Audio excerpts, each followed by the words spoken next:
The transfer market has a funny way of exposing fault lines at the very top of football's biggest institutions.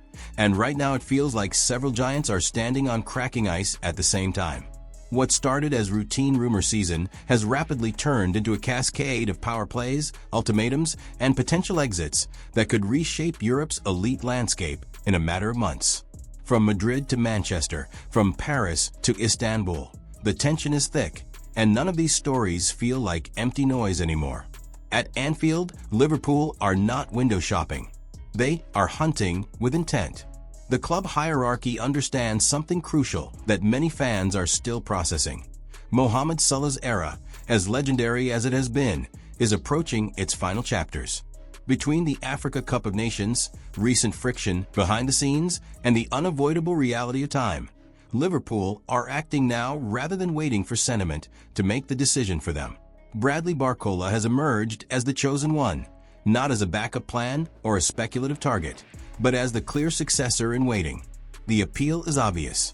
Barcola has pace that terrifies fullbacks, technical control that suits the Premier League's chaos, and the confidence to take responsibility rather than hide among stars. At PSG, Barcola remains an important piece, but not the centerpiece.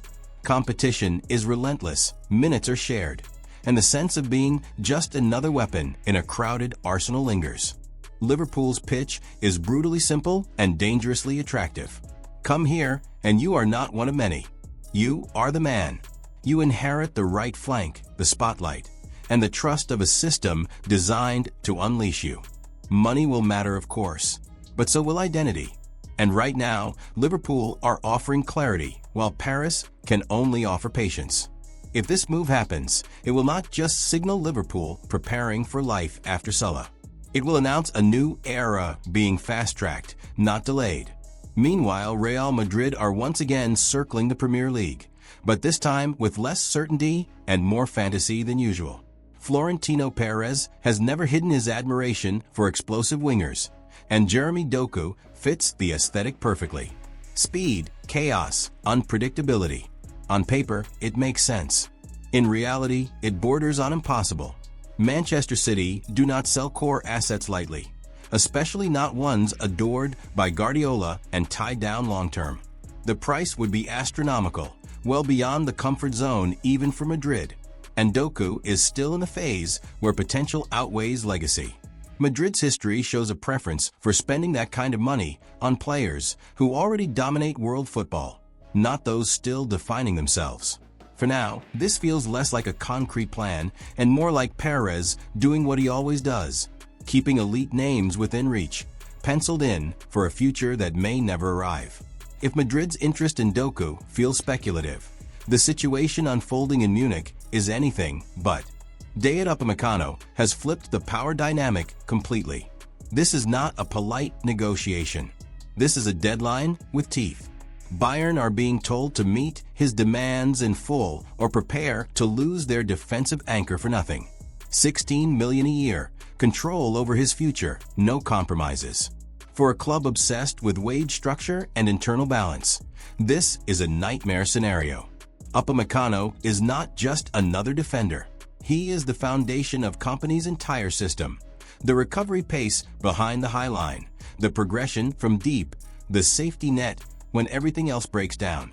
Bayern's hesitation feels painfully familiar. They want loyalty without paying the premium it now demands. The risk is enormous. Letting a player of this caliber walk for free would be catastrophic, both financially and symbolically. And the queue forming behind him only sharpens the knife. Madrid see succession. PSG see homecoming. City see control. Chelsea see stability. Everyone sees opportunity, except the club that actually owns his contract.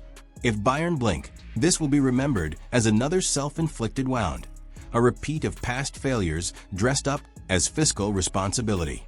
Over in Madrid, uncertainty hangs over Antonio Rüdiger in a way few expected. He has been a pillar when fit, a leader in chaos, and yet his contract situation remains unresolved.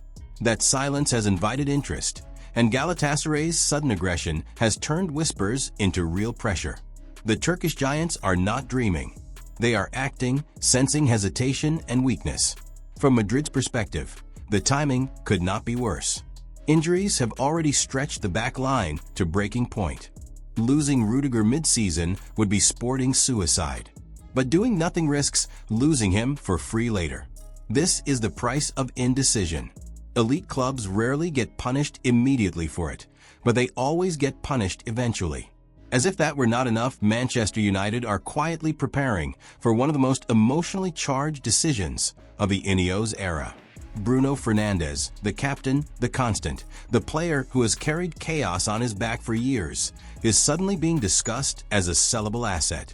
The logic is cold but understandable. Age, value, and the need to reset a bloated, unbalanced squad. Saudi interest offers financial relief and flexibility. On paper, it looks like a reset button. On the pitch, it looks like removing the heart from a team still learning how to breathe. Fernandes remains United's most influential player. Goals, assists, leadership. Removing him places enormous strain on a project that already feels fragile. Ruben Amorim is still shaping his identity, still waiting for a squad that fully reflects his ideas. Selling the captain now could accelerate a rebuild or completely derail it. United have made this kind of gamble before, and history has not been kind. Until their recruitment proves consistently elite, selling proven output for potential feels like a dangerous habit rather than a bold strategy. And then there is the story overshadowing them all. Florentino Perez and Vinicius Jr., locked in a staring contest with consequences that could shake world football. The message from Madrid is blunt. Sign the contract or be sold. No extensions, no drawn-out talks, no exceptions. Vinicius believes he has earned parity with the very top of the wage pyramid. From his perspective, the argument is logical. From Madrid's perspective, it is existential. Wage structure is sacred. Break it for one player, and the entire dressing room starts asking questions. Complicating everything is form and fit. Vinicius is not at his explosive best. His numbers are down, his influence diluted by Mbappe's arrival, his role no longer unquestioned.